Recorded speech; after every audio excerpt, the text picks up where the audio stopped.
The Jeff Younger Show is on. Dedicated to my sons, James and Jude. You're 25 years old. You walk into a room, it's a meeting, you're with men twice your age. They look at you like you're a child. You have good ideas, great ideas even. But when you speak, they smile, they nod, and then they ignore you. Or worse, they patronize you. You're not imagining it, and you're not going to fix it by working harder or by being more confident or more alpha. You need to understand what they see when they look at you and what you should see when you look at them. 2,300 years ago, Aristotle figured this out, not as philosophy, but as tactical knowledge. In his Rhetoric, Book 2, he breaks down human character by age, youth, old age, and the prime of life. Not because he cared about personal growth, because frankly, if you're going to persuade people, manipulate audiences, and win arguments, you have to know how they think. And how people think is shaped by where they are in life. I spent 35 years living what Aristotle described. I've been the young man walking into rooms full of older men. I've been the older man watching young men make predictable mistakes. And I've watched men in their prime leverage both sides. I mean, Aristotle was right. So today I'm going to show you how to use it. This is not theory. This is the operating manual for navigating age and power in any social encounter. Why does age matter when it comes to understanding character? If you remember from our previous video, you should pay close attention to the questions I'm asking, even more than the answers that I give. You need to learn for yourself how to interrogate materials and interrogate an issue. Why does age matter when it comes to understanding character? Well, it's pretty simple. Age shapes your perception, and perception drives behavior. A 22-year-old sees the world through hope. A 60-year-old sees it through memory. I mean, that's not a metaphor. It's how 60-year-olds literally process reality. The young man looks forward because most of his life is ahead of him. The old man looks backward because most of his life is behind him. Aristotle says that the young live by hope and that the old live by memory. So hope makes you bold and memory makes you cautious. That's why young men charge into ventures old men avoid. Not because young men are smarter or braver. It's because they haven't failed enough times yet. If you want to persuade someone, you have to speak to their orientation in time. You sell a young man on the future, you sell an old man on precedent. Miss that, and you're just going to talk past them. Well, what does Aristotle have to say about young men? Well, he nails you. He nails you, man. And if you're honest, you're going to recognize yourself in this. Young men are appetitive, Aristotle says. That means that you want things intensely. You want sex, victory, recognition, and you act on these desires and appetites, frankly, without much filter. Aristotle says you're especially slaves to sexual desires and that you lack self-control around it. It's true then, and from what I've seen, it's true now. You're changeable. Your desires are intense, but short-lived. You're on fire for something one week, and then you're just bored with it the next. Like sick people, you have sharp cravings, but no staying power. You're spirited and quick to anger. You cannot stand being disrespected. You'd rather fight than be treated with contempt. You're lovers of honor, but lovers of victory even more. Young people want to win, and they want to dominate. That's not toxic. That's the engine of civilization. It's the engine of progress. But it also means that young people, like yourself, tend to do things to excess. You're trusting and easily deceived. Why is that? Well, because you haven't been betrayed enough yet. You haven't been betrayed enough yet. You project your own lack of malice onto other people and assume that people are just better than they are. That's not virtue, my friend. That's just plain inexperience. You're also great-souled. What Aristotle means by that is you think you're worthy of great things. And you believe that because, well, frankly, life just hasn't humbled you yet. You haven't been ground down by necessity. That confidence can be an asset or a liability, depending on whether it's backed by competence and circumstances. You think you know everything. Aristotle says you confidently affirm things. You're sure you're right, even when you're not. And this is the cause of why young men usually do everything a little too much. And then we reach the key. When a young man commits injustice, he does it from wanton aggression, not malice. And that's something that is really important to understand when you're dealing with young men. You hurt people from impulse, not from calculation. You're hot-headed, not evil. A lot of people just don't understand that about you, but I do. And all of this makes you very dangerous. It makes you also potentially very powerful. You have the energy that older men don't. You have the hope that they've lost. You have the courage that they've traded for caution. But you also make very predictable and intensely devastating mistakes. What are the typical mistakes that young men make because of their inherent youthful character? Well, youth tend to overcommit. You trust too easily. You burn bridges impulsively for basically no reason. You think short term, you're thinking 6 months a year. You confuse intensity with what's important, an intensity of feeling with what must come about in the world. And so you do things too much. You love too much, you hate too much, you believe too much. You lack moderation, and it's not because you're stupid or something. It's because you just don't have the scars that teach restraint. You haven't had your ass kicked enough. But the biggest mistake that you make is that you judge by ideals instead of by reality. You live more by character than rational calculation, meaning you do what feels noble instead of what is actually strategically sound. In a way, chasing these ideals is admirable, but it's also why you get crushed by men who think 3 moves ahead. You need to keep the fire while learning calculation. That's the whole game for a young man like you. How should you think about old men, their strengths and weaknesses? Well, understand this. Old men are not just older versions of you. Their character is actually almost the opposite of yours. They lack assurance. Aristotle says that they've been deceived often and made many errors. So they affirm nothing without being absolutely sure. They think most things are bad, and they add perhaps and maybe to almost everything. They think, but don't really feel that they know. They're also kind of cynical. I mean, they take everything in the worst possible way. You know, they see some small thing go wrong and they think all of the terrible possibilities that they've encountered in the past might be going wrong too. They're suspicious because long experience of being betrayed has taught them not to trust people. And so they're also careful not to overcommit. They don't love too intensely. They don't hate too intensely. Older men have learned to hedge things. Aristotle quotes the sage Bias, and he says that old men love as if they would one day hate and hate as if they would one day love. And if you can really understand that, you'll know what an older man's character is like.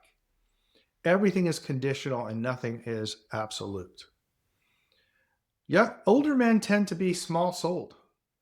They're not looking to accomplish great things. Life's kind of humbled them. They've learned what they can't do, what won't work, what's not worth trying. They no longer really aspire to great things. They just aspire mainly to security and comfort. This is actually one of the reasons why a lot of people who've interviewed me, a lot of people who know me at church, a lot of people that I associate professionally, always note that I have a young man's personality. It's because I haven't become small-souled yet. But most old men have become small-souled. And this can make them ungenerous. Why is that? Well, they know how hard it is to get wealth. And they know how easy it is to lose it. And it can just be lost by chance happenings, not anything that they do. And so they hold tight to what they have. They tend to not be as courageous as young men. And this is not because they lack courage, but because they're kind of cold where young men are warm. Fear has a grip on them. They see danger everywhere because they've experienced danger. They've been hurt by danger. They've had their family and friends hurt by danger. And these things cause them to be less bold than young men. So older men are internally courageous, but externally a lot more restrained. They live by memory more than hope, which means that, of course, most of their life is behind them. So when they think and talk, and their mental models are about things that happened in the past. And that's why you find like a lot of old men will just babble on. They get a lot of pleasure from remembering things. Their spirit is very weak. Their appetites have kind of faded. They act not from passions, but mainly from profit, from calculation. They calculate advantage because they just can't afford the luxury of idealism anymore. They don't have enough time, and they don't see the prospects. They can more accurately calculate the prospects than young men. And here's the crucial part to understand the character of older men.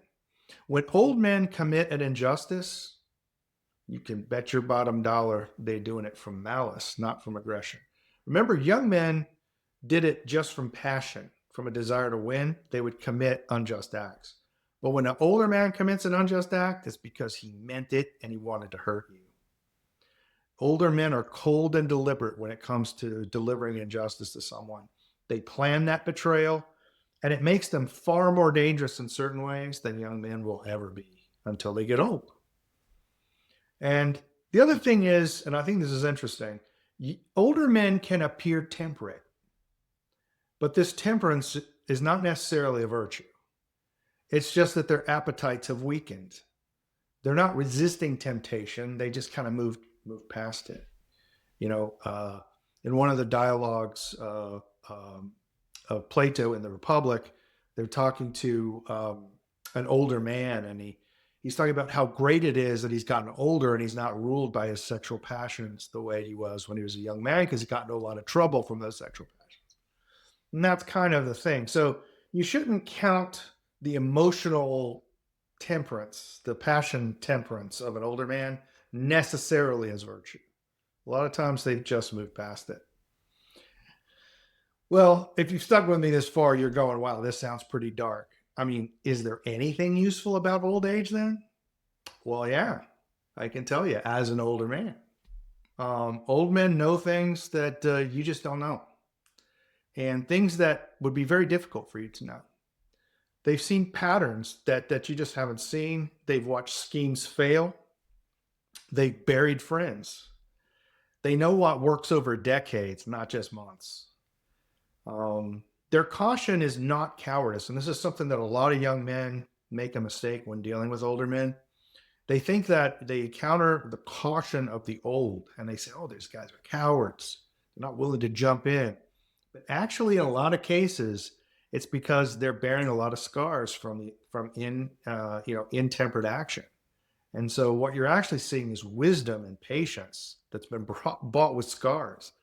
And their cynicism isn't bitterness. It's weird. Older men, a lot of them you find are cynics, but they're not bitter in the slightest. That's because they've just become realists. They just see the world for what it is, and their focus is on creating profit and outcomes rather than seeking noble aims or great victories or honors. It's not really a form of corruption. It's just a kind of survival instinct that you develop over time, and everyone will develop it. The problem occurs when young men mistake their exhaustion for wisdom. And I've seen this a lot. They think their inability to act is the same as knowing better not to act. Sometimes it's just laziness, right? It's just they're tired. They don't have the energy. And when they project their own sort of diminished energy onto you as a younger person, and then they'll tell you not to try. But really, do some old men still have the fire? Yeah. Those who combine experience with the will, yeah. Frankly, old men that still have will are probably the most formidable men on the earth. Um, that's ultimately what you would like to become, a man of great experience and a man who hasn't lost his indomitable will. In an earlier video, I told you in Texas, they call me the bear because, um, you know, uh, in politics here, I'm very aggressive and I get results. And it's because I just haven't lost my will. As an older man, I get this all the time. People say, you seem younger. It's because I haven't lost my will and I haven't lost my energy and I am still willing to take risks. And if you can become that kind of man, you can become dangerous to people and you can make things happen. When you're dangerous, people have to deal with you, see? Okay. What about men in their prime? Okay, we're talking about in the middle of life when most human accomplishment happens. Well, Aristotle says that men in their prime are kind of a synthesis of youth and age. They have what both groups offer, but in some ways lack the defects. That's why it's the prime of life. They're neither too confident nor too fearful. They're not rash like the young or cowardly. They're not cowardly like the old. They're appropriately bold. What Aristotle says, they have reached the mean. They're neither too bold nor cowardly. They're right in the middle. They don't trust everyone, but they also don't mistrust everyone. They judge according to the way things are, not according to their memory and not according to some noble idealistic vision that the young have. They've been burned enough to be discerning, but not so much that they're paralyzed and only see risk. They live with a view to both the noble and the advantageous. Right? Remember, the youth look to a noble ideal that they want to achieve, and the old are only looking to advantage and profit. Men in the prime of life can do both. And young men chase glory, old men chase profit, but men in their prime can make kind of both happen. This means that they're neither wasteful nor miserly. They tend to spend appropriately. They're temperate with courage and courageous with temperance. The young are brave but undisciplined. The old are disciplined but fearful. And men in their prime are both. This is why it's the prime of life. Aristotle says that the body peaks between 30 and 35. Having passed through those ages, I can tell you that's true. In my early 30s, I could crank out over 100 pull-ups and I could just literally run flat 10 miles. And I could walk 50 miles with 60 pounds just flat. I was definitely at my peak during those periods. And by 30, I'd gained enough discernment that, I had a lot of energy and a lot of will at the same time. And I had enough knowledge to avoid a lot of traps. So that by the time I was 30, we're talking like late 90s. I was making over $400,000 a year and just, killing it, really easy, like not even really stretching myself. So I think not only Aristotle says the body peaks around 30 and 35, I think the mind peaks around that time too. The soul, meaning your judgment, your wisdom, your strategic capacity, I think that kind of stuff peaks right around 50, right? For me, it's really peaked right around now. I'm about 60. And that's really the target for the prime. You want to develop good strategic judgment in your prime of life. That should be your aim. And build up your resources so that you're prepared in old age to profit from your good hard work. Well, you're a young man. So your question is basically, how do I deal with old men and how do I persuade them? Okay, well, first of all, accept the fact that they are not going to see you the way you see yourself. They don't look at you the same way. When an older man looks at you, what he sees is himself at your age. Remember, he works through memory. He lives through memory. So he remembers the mistakes he made. He remembered the skirts he was chasing, and he remembered the fact that oftentimes his passions would lead him astray to make bad decisions with other people's money. He remembers the overconfidence, the naivete, the idealism, the impulsiveness, and he assumes you're going to repeat those same mistakes that he did. If you're honest, and listen, look in the camera. If you're honest, he's right. You are going to repeat those mistakes. I know because I did that. And I know because I'm an older man who's hired lots of young men. When a 25-year-old walks into my office with a plan, my first instinct is to see all the ways that it's going to fail. And it's not because I want these people to fail. It's not because I want these young men to fail. It's just because I've seen that exact plan fail a dozen times. That's what you're up against. I'll give you an example. I had a guy call me today. And he wanted me to think about going to a conference and doing a conference on fatherhood. And, the thing is, I've seen these fatherhood conferences a dozen times. Okay, I know exactly what happens at them, and I know what outcomes come from them. And the answer is no outcomes ever come from them, right? So I've seen this plan fail a dozen times. All right. So how do I deal with this person who's bringing me this that I know it's not going to go well? I know it's not. And I don't want them to fail. I want them to succeed. Well, let me postpone the answer to that question and delve into some of the problems with the older guys. The problem is that where the leverage is. Old men are profit-minded. So you see that when I'm looking at this conference, I'm not looking at noble ideals. I'm saying, well, what's the bottom line? What is the outcome from this? I'm calculating advantage, right? So the guy made the mistake of kind of selling me on a vision. And it's what he should have done is sold me on risk mitigation.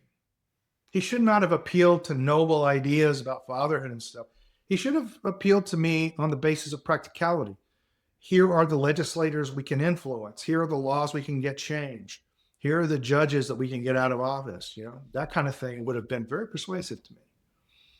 You should do the same thing. When you take a plan, sure, maybe it's a plan that or let's not say you don't know. You'll take a plan to him that he knows isn't going to work. What you should do, though, is you should show them that you've thought through the downside. Demonstrate that you've learned from others' failures, not just your own. You've actually, this is the age of the internet, guys. You can go and Google search anything. You can use AI to search anything. You should be able to go ask, would a plan like this work? Has it worked in the past? Has it? And if it didn't work, why did it fail? You can go figure these things out. Show this older man that you've done that. Right? That you've learned from other people's failures, not just your own. My father, and this is really important, listen to what I'm about to say, because this is really a money shot in this video, if you're a younger man. My dad used to say there's three kinds of people. There's people that have to learn for themselves. There's people that can learn from other people and don't have to learn from themselves. And then there's just people that can't learn at all, right? You don't want to be the guy that has to learn for himself, and you don't want to be the guy that can't learn at all. You need to learn from other people's mistakes, okay? Speak that language to older men. Talk about precedent, probability, proven methods, and profitability, okay? Old men are also, in a way, starved for respect. And I can tell you this as a Gen X is pretty bad. Because as a Gen X, I often get blamed for all the shit the boomers did. And, I was the first generation fighting the boomers and, criticizing boomers and trying to get boomers out of political office, frankly. And so old men they wind up being starved for respect. They've been discarded by a kind of youth-obsessed culture. They're invisible in certain ways to women as you get older. So when you show deference, like genuine deference, not flattery, I'm talking about genuine respect for the superior experience of an older man, you're going to just disarm all of these natural things that they want to dismiss you, and they're going to listen to you, right? If you give respect to an older man, he will listen to you, and he will assume you're one of those people that can learn from other people, and you don't have to learn for yourself. And you are the kind of person that can learn it all. But here's where it gets really interesting. Old men are naturally suspicious. I told you that earlier, right? Because they've been screwed over how many times? You have no idea how many young men have brought business and opportunities to me, brought opportunities where they wanted me to fund play, or I've been offered movies and all kinds of things. And there were all scams. Like when I look into them just perfunctorily, you find out they're just all scams. So this happens so often that older men just start getting really suspicious.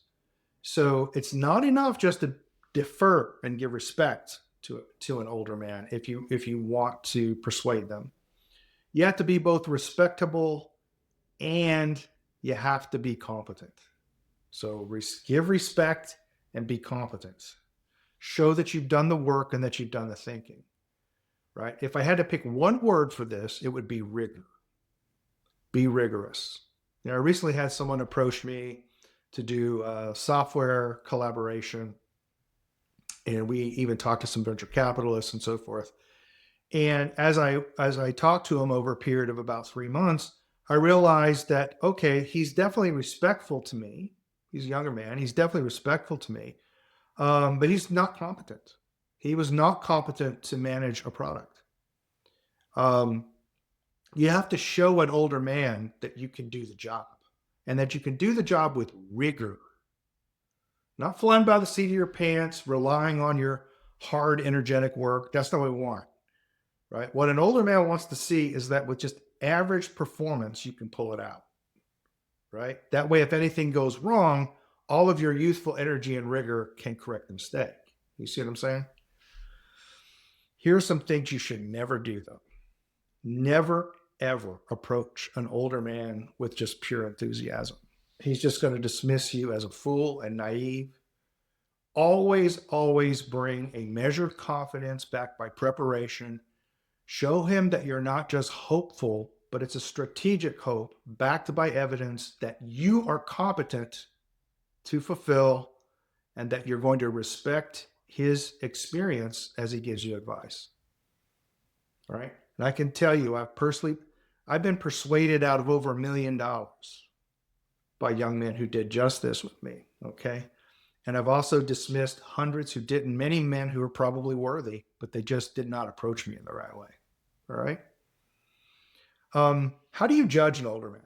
Like, it's one thing to bring a proposal to somebody, but what if you have to judge someone as a business partner, or maybe you're going to do a contract?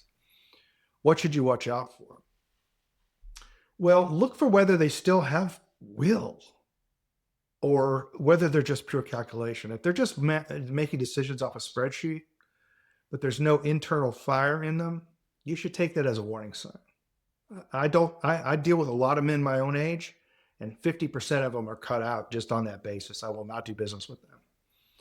An old man with will is still very useful, and here's why. He has knowledge, but he has that residual drive. So he can be a great ally.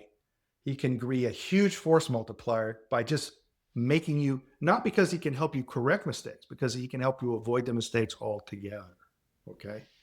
An old man without will, though, they may give you capital, they may give you some connections, but ultimately they're just going to be dead weight. All he's going to do is tell you what won't work.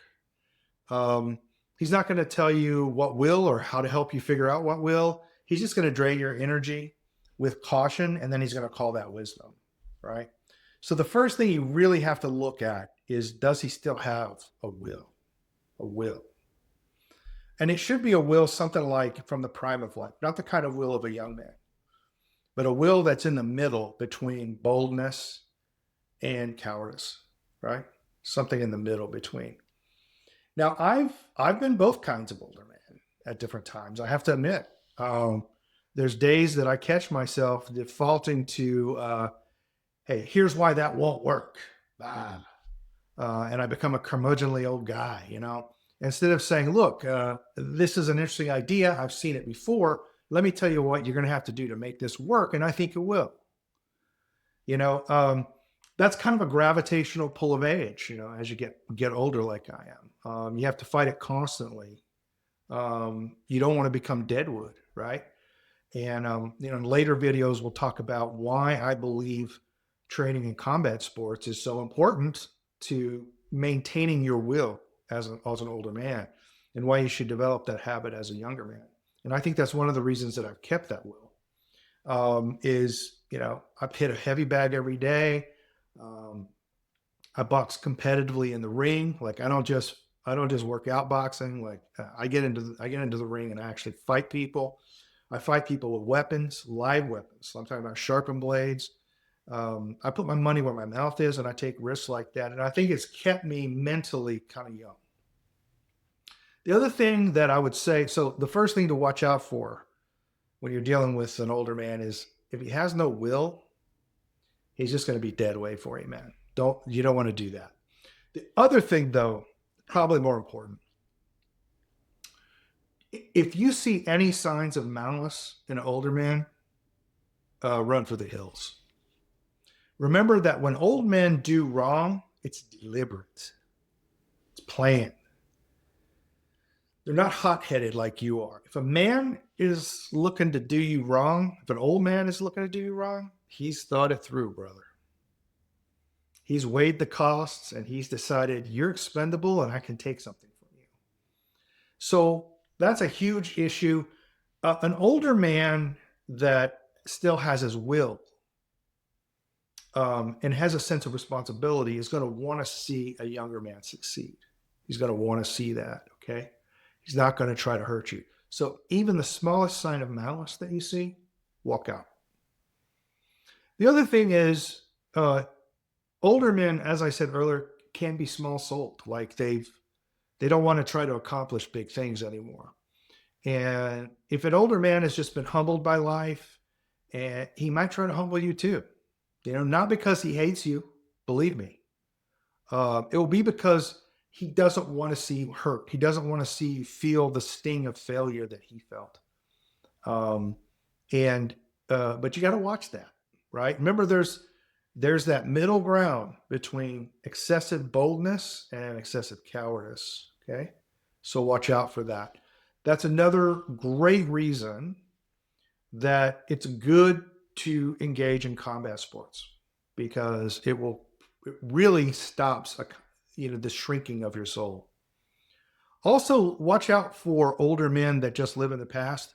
If you're talking about something you want to do in the future and he keeps bringing you back to things in the past and you wind up drifting off to his history in the past, they just don't have anything left to offer in the present for you, right? You should politely walk away. But watch out for the rare old guy that can balance memory with engagement. The person who's learned from the past and has the pattern recognition, but has not been imprisoned by his own memories.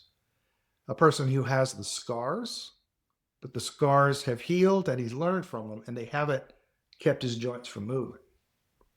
Those men are going to be gold for you as a young man. Those men will be gold for you as a young man. Well, what do you do with this information practically? Well, one way to do it is to use it to read the room. Okay, when you're negotiating with a 60-year-old, you're not negotiating with a person. You're negotiating with a character type that was shaped by decades of experience, loss, adaptation, right? Speak to that character. When you're building a team, balance youth and age deliberately. Young men bring energy, hope, and aggression, and older men bring caution, pattern recognition, and calculation. And you need both on any significant venture. Of course, they'll hate each other, but that's your job as a leader, is to manage that dynamic. You have to somehow get them to respect each other's abilities, even if they don't like each other. If you can do that, you'll have an extremely high-performing team. And I've done this many times in my work life. Even when I was a young man, in my 20s, I was managing $10 million projects in my 20s. And I would deliberately hire men in their 50s and pay them a lot. That paid them more than I paid myself. And they were hated by the younger team members, absolutely hated by the younger team members. But I can tell you this, my projects always came on time and under budget. My stuff worked, and it always worked. And I was able to demand super high billing rates from my clients because my stuff always worked. And it was precisely because I balanced my teams this way. Today, most teams are really skewed towards youth. And I think it's why you get crappy customer service, why so much infrastructure is failing, why software teams are so unproductive. You need a balance. You need a balance. And if you as a young person can get that, you can make a real difference. You can achieve things that other young people who don't understand the advantages of older people and the advantage of younger people, how to make them work together. You can become a real leader if you can do something like that. When you're, calculating on your own decisions, this is just you. Ask yourself, am I acting from youthful impulsiveness or ageist paralysis, or am I just finding the synthesis? You can, in a sense, you can act like you were an old man and ask, how would I look at it? Act like you were younger than you were. Maybe if you're in your 20s, you say, well, what if I was 15 looking at this? What would I look at? And then imagine you're someone in their 40s, with a stable life and in the prime of life. How would you think about it? It's a very useful exercise. I'll do a video. I think I've got it sequenced at around number 15, where I'm going to talk about how do you war game courses of action in your life? How do you think ahead 3 steps and anticipate problems? This is one thing that you could just do today, though. Pretend you're old and think about the course of action.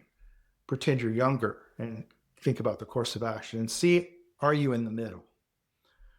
But here's kind of a hard one for you. Try this. In 10 years, you won't be who you are now. You ever think about that? You think you're going to be who you are, but you're going to actually look back on yourself and you're going to think, that was a strange person that I was in the past. Why did I think that way? Why did I do that? That's because your character's changing as you acquire more experience. You're going to lose some of the fire that you have now. Okay? Remember, I do a lot of these videos for my sons. Both of my sons are very spirited. But eventually, even you're going to lose some of the fire. You're going to gain some caution. Okay? You're not going to rush into things. You'll lose the idealism, and you'll calculate more than you look at honors and noble effects. The question is this. Are you going to become a man in his prime? Or will you just go from a young man to an old man? I see that happen a lot. I see young men get chastened by the world, and they never go through the prime of life. They never go through that period where they're in the middle, right? They're neither too bold nor too cowardly. They don't live in the future, but they don't live in the past either. They can do both. I see a lot of young men today, because of society's hatred, distrust, and frankly, even disgust at young men, have gone from just being youthful in character to being old in character. Don't do that. Don't do that. Don't let the world do that to you. And one of the aims of this whole channel that I'm building here is to stop that from happening to you, be an absolute tragedy. How do you do that? How do you avoid becoming the worst version of an old man, right? Well, like I said before, stay dangerous, man. If you're not dangerous, you ain't shit. The old men that Aristotle describes became the way they were because they let life beat them up. They made the mistake of thinking that mere survival is the goal. They traded aspirations, noble aspirations they had, for security or just money. Okay? Don't do that. Learn from failure, but Don't let the failure determine who you are or what you're going to do. Be cautious. Obviously, be cautious, but don't be paralyzed by stuff. Obviously, calculate profit and advantage, but don't worship that. Sometimes it's good to do things that just break even because it's fucking cool. It's fucking fun. That's fine. Most importantly, and I can tell you this as an older guy, stay physically active. I just feel like I should repeat this. Stay physically active. Don't surrender at the age of 40 like a lot of guys do, okay? I'm at the age at 60, I'm at the age where it's use it or lose it. Like if I ever stop using things, I'm just going to lose them, right? So I stay very active, right? I box every day. I do gymnastics exercises 4 or 5 times a week. I do long walks. I don't run as much as I used to. Do long walks, and then I have one time a week I do sprints. You got to stay active, or you're going to lose it, right? That's one way as a young man. You see these young men that, unfortunately, they just become couch potatoes. They don't even go outside anymore. I'll tell you that when I start talking about working out, I'm going to tell you not to go to a gym. I'm going to tell you to work out outside. You need to get your ass outside. Nothing will make you tougher, harder, and more dangerous than being out in Mother Nature. I mean, you get out there in Mother Nature and you start lifting weights in the snow outside, you're going to be tough. You're going to be resistant. You won't even feel pain, right? I work out in Texas constantly in 100-degree heat. I still work out outside. It doesn't stop. Do I seek the shade? Yeah. Do I drink lots of water? Yeah. Sometimes do I bring an ice chest and soak my palms in it to like get some of the excess body? Yeah. But I'm outside working, okay? You need to do that. Don't stop that. Stay active. But I'm telling you, there's a certain kind of activity, okay? Pushing barbells is not going to make you dangerous. Running a long way ain't going to make you dangerous. I'm in favor of both of them. Don't get me wrong. What makes you dangerous is the ability to punch somebody, the ability to choke somebody out, the ability to throw somebody on the ground, the ability to pull a knife out and take them out, the ability to defend yourself against blades, the ability to shoot a gun. You should really focus on being dangerous and get into combat sports. I don't do combat sports. I've never done combat sports. Instead, I've done actual combat training, which is quite different than combat sports. If you're interested in the difference, you've all seen sport jiu-jitsu now, very popular. Go onto YouTube. You're already on YouTube. Search for Take, Take, and then No, Uchi, Uchi, Ryu, Ryu. Take no Uchi Ryu Jiu-Jitsu. And that you'll see is a combat form of jiu-jitsu that hasn't been sportified. One of the things you'll notice about it is it begins on day one with weapons, because real fighting is done with weapons. I mean, why would somebody ever attack you without a weapon? I mean, if a guy wants to take your money, wants to take your wife, is in your house in the middle of the night, he's going to be armed. Like no opponent is going to give up the advantage of weaponry, right? That's why I think people should really stay focused on training weaponry. Young men really gravitate, though, to boxing and to jiu-jitsu and wrestling because it's a safer situation. But that's not the real reason. The real reason they do it is it's male hierarchical combat. It lets them test themselves against other men. I'm all in favor of it. I'm just saying that in one way or another, you need to be physically dangerous. The other way you can do it is to just keep building shit. Like everybody talks about stuff. They love to come on to YouTube. They love to read they read these books, right? But they don't build anything. They don't make anything, right? Don't be like that. That's actually an old man trait, to babble on about shit and never do anything, right? So let me just tell you some things I'm working on. I'm working on building a heavy drone right now, okay? A drone that can carry a significant load and can travel about 6 nautical miles. I've built some pretty advanced computational systems that can work in low power environments and give AI-like capabilities in low power environments. So you can do edge AI. Like I keep building stuff even though I'm older, and it keeps me young. Okay. If you're young, you're supposed to be building shit. That's your damn job. That's your role in our civilization. You're supposed to be the builders, right? The men in the prime of their life are supposed to be organizing you builders to get everything's done. And the older people are supposed to be saying, hey, wait a minute. Here's how we need to really think about allocating resources. We tried this before, and heading off mistakes. That's really the good role in society of these three groups. So associate with younger men, even when you're older. Okay, if you're in your 30s, associate with guys in your 20s. I hang around guys in their 20s all the time. Love those guys, right? I box with guys. One of the main reasons I box is because I get to hang around 20-year-olds, right? I get to talk to them. They fuck with me all the time, Okay, one of them dropped me with a liver punch about 3 months ago, just almost TKO'd me in the ring. I still love these guys, right? They keep me young. And it's not to really like relive. I'm not trying to relive my youth. I'm just trying to stay sharp. They have great ideas. Their spirit and aggression and will is so infectious. You need to do the same thing. Okay. You need to hang around people. If you're in the 20s, hang around. If you're in your late 20s, hang around people in the early 20s. If you're in 30s, hang around people in the late 20s, right? Hang around people that are younger than you. Don't despise them. Learn to appreciate them. And I love younger guys. I love hanging around them, and I like working with them.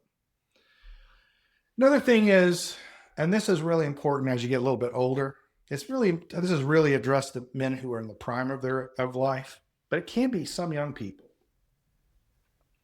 Just because you have declining appetites doesn't mean you're a virtuous man. You haven't achieved temperance just because you're not chasing tail all the time. Okay. Just because you don't eat all the time doesn't mean you're not gluttonous, right? When your sex drive fades, or you're not more moral, you just don't have the urges, right? When you stop caring about victory or whatever, you're not wise. You might just be defeated. Like, be careful with that. A lot of people say, well, I'm not playing that game. I'm better than that or whatever. Well, okay, maybe. Like sometimes you have to step out and not play a game because it's a stupid game. But sometimes, you step out, you're not playing a game. It's because, well, frankly, you're cowardly. So keep a watch in your own soul about that. Real virtue is about choosing nobility when you still have the option to do it. Older men basically don't have an option. They don't have those options. So really, their temperance isn't real temperance. Okay, don't let that happen to you. Now, I've talked a lot about older and younger men, but I've just mentioned men in their prime, and I skipped them for a reason. One, how do you, as a young man, accelerate to that prime of life? Well, I'm going to just tell you something, and it should relieve your worries about this, and it should relieve your anxieties. But it's actually probably going to increase them, just knowing the temperament of young people. You cannot accelerate to the prime of life, and you shouldn't want to. Prime is what you get when you survive youth without destroying yourself, and you enter into an older age without surrendering. Okay, so you can't rush into it, but you can prepare for it. Okay, here's how to think about that. First, start learning how to do rational calculations right now. Okay, if you're a projects guy like I am, learn finance. Learn how to determine accounting profit versus not having accounting profit. Learn how to calculate an economic profit versus an economic loss. Economic profit and accounting profit are totally different things. Okay? Learn to consider second and third order effects. A lot of people don't do that. Learn to think about other people and go, is he acting from first, second, or third intentions? Most people are acting from second intentions. Try to start developing pattern recognition. The best way to do this is to study history. You're going to fail. As a young man, expect this. You're just going to fail all the time. And if you have a good leader, you're with good leaders, they're going to be okay with that because they know that you're learning. If you're with bad leaders, they're going to fuck with you. It's going to hit you hard.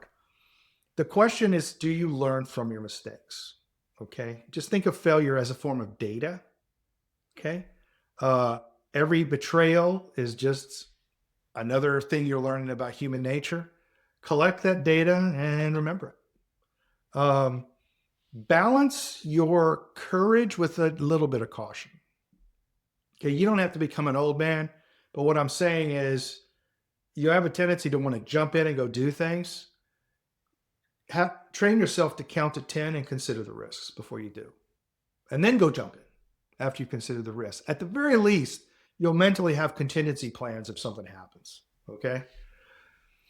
Also, I would say, and this is something that Scott Adams talks a lot about, build systems that just don't depend on your energy. Okay. Young men rely on just their raw animal output, but men on their prime rely on leverage. Right. If I had to, a young man is the one trying to use a ratchet to pull a nut off, a rusted nut off. And, a man in his prime is the one who gets the long pipe and gets the leverage and just breaks it off very easily. Right. Look for leverage, not just your animal power. Okay. And then finally, I would say be humble, but don't let yourself be small-souled. Go for those noble goals, go for those ideals, but also be humble about what's realistic. You can actually have both if you think about it, right? You can think of your ideals as a direction that you're going, right? And realism is how far can I get in the next year or two, right? But I'll just tell you, life will humble you whether you like it or not. The question is whether, humility is going to make you wiser or it's just going to make you weaker, right? There's a famous quote by Hemingway, and he says that life breaks everyone, and some people, it breaks, and like their bones break, and then they heal back, right? And the people that choose not to bend or break, the life just kills you, right? You have to be able to adapt. And what you want to be is the person that could bend and not break. I've been the kind of guy that I've been in my life. I've been broken. Okay. I didn't adapt as well as I could have in my youth. But I learned something from every break, and I'm stronger at the broken places than I was before. Okay. And I think that's what makes me a bear, is because of that. I've become stronger from those failures. But if there's a kind of failure that will make you weaker, that can destroy you. Don't do that. Don't let that happen. Well, what's the danger in all this? I mean, you guys are gamers, so what's the failure mode, right? Well, one is that thinking that now that you have this knowledge that you're immune to the patterns. Well, now, hey, I know what the 3 is. I don't have to act like a young man anymore. Well, bullshit. You're still young. You're still going to overcommit. You're already overcommitting by saying, I don't have to do this anymore. I can think like a man in his prime. You see how you've already overcommitted? That's because you're a young man. You still have that character. You're going to trust the wrong people. Like all of these damn YouTube people selling these courses and these alpha male bullshit that's going around. I mean, it's just a testimony to how young people trust the wrong people. You're going to act impulsively. You're going to think you know more than you do. Like I can guarantee you the comments of this video are going to exhibit that. But this kind of just knowing that you're like that doesn't change your character. All I'm doing is giving you a map to navigate. Okay. I'm giving you a map for how you can deal with other people better. Right. So the first danger is just arrogance, man. Thinking that you can somehow transcend your age. It's not going to happen. The second danger is cynicism, right?